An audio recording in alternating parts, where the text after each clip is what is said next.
Good morning, everyone. It is Susan here, and in this video I am going to work on some clusters from the Reverse Collage page that I did for my junk journal.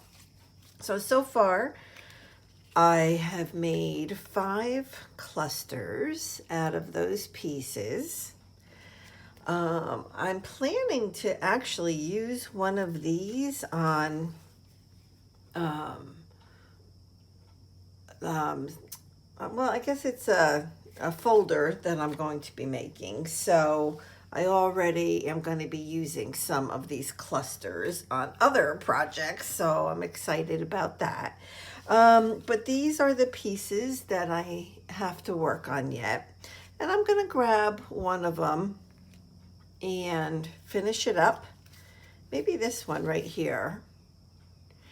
And this, I think, is my favorite. I never know which way to put it, but I love this one.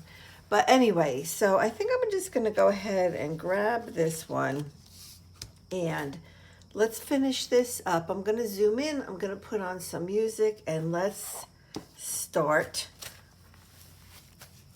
playing. Okay, here we go.